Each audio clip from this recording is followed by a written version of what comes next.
Yeah, I need studio pants with pads, or I could wear biker shorts and then it would be kind of like a mullet. It would be business up top and party on the bottom. I don't know. Need something. It hurts. It hurts.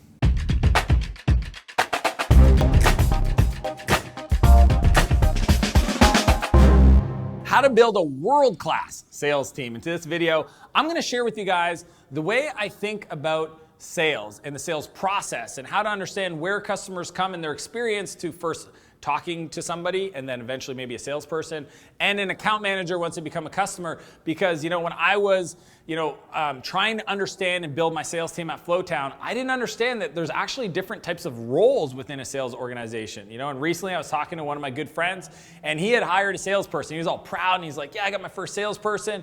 And I was like, well, how's he doing? He goes, well, it's kind of weird because it seems like all he's doing is taking orders. And I was like, what do you mean? He goes, well, we just had so many people call in the business and I needed somebody to deal with the potential opportunities, so I just started routing to the salesperson. I'm like, all right, so you're essentially paying the guy a base commission or base salary, then a commission on the sales, but he's not selling, you're actually letting him answer the phone of inbound leads. He's like, yeah, that doesn't sound right. No, that would be the most awesomest sales job in the world where you have to do no work and essentially just go, yeah, what do you want? Boom, done. Order taken, just good to go.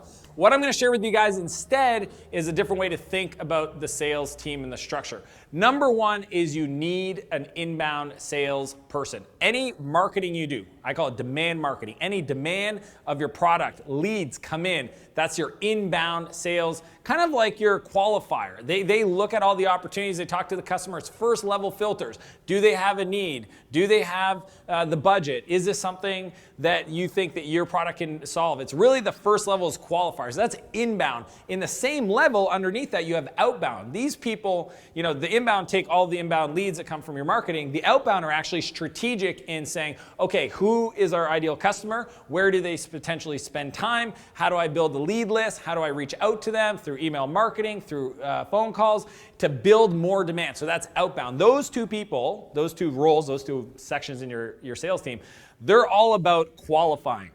There's opportunities, both outbound, inbound, and they qualify.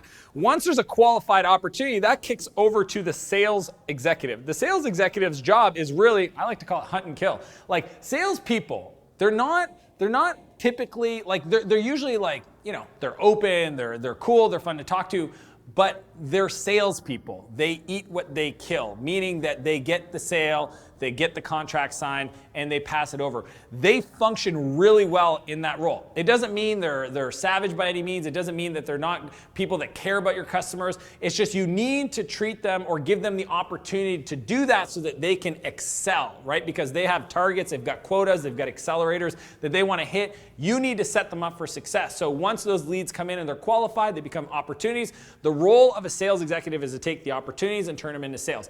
Once somebody becomes a customer, then the salesperson hands that off to the fourth role in your sales, and this is still sales, your account manager, okay? Account manager, account exec, whatever you want to call them. Sometimes people call them project managers.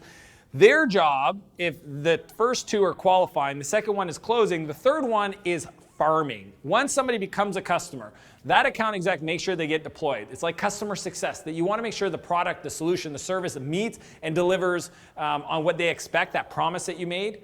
But really, it's looking for new opportunities. That's why I call them farmers, because they're saying, okay, you bought this, but maybe you need to expand into these other features. You hired us to do this project, but there's these other three areas that we think we can serve you as well. And they're looking for expansion revenue, new opportunities within the customer base. That's the way I think about the sales model for really any business, from service businesses to product businesses to e-commerce, is you have people that are dealing with inbound and outbound, they're qualifiers, then they roll into a sales executive and their opportunities that are qualified. Sales executive moves those to a customer sale. Then once they become a customer, then you move them to your account executive, and that person's job is to understand the deep needs of that customer and see if there's opportunities to farm new revenue. If you think about your business, okay, you might be doing all four today, and that's cool, and that's usually the way it works. But once you feel like, maybe you're doing more than 20 or 30% of your time on a specific role, that's your opportunity to hire somebody to just do the inbound opportunity assessment or outbound sales or just the sales process itself. And you keep doing the account manager, and eventually you'll back hire into those 4 roles. That is the strategy to build a killer sales team. Now, I want to ask from you, do you have a sales team? Below in the comments, let me know. Do you have a sales team? And if you do today, how is it structured? And where do you see the opportunity based on the strategy I just shared with you to improve that sales process? Leave a comment. I'd love to hear from you. And as per usual, I want to challenge you to live a bigger life and a bigger business. And I'll see you next week. If you like this video, be sure to subscribe to my channel to receive other tips on how to start and grow your business. I'd also encourage you to join my newsletter where I send out invites to exclusive events, free training videos, and other community contests. And if you're ready to get going, check out these couple videos I got queued up for you. Hope you're having an incredible day, and I'll see you next week.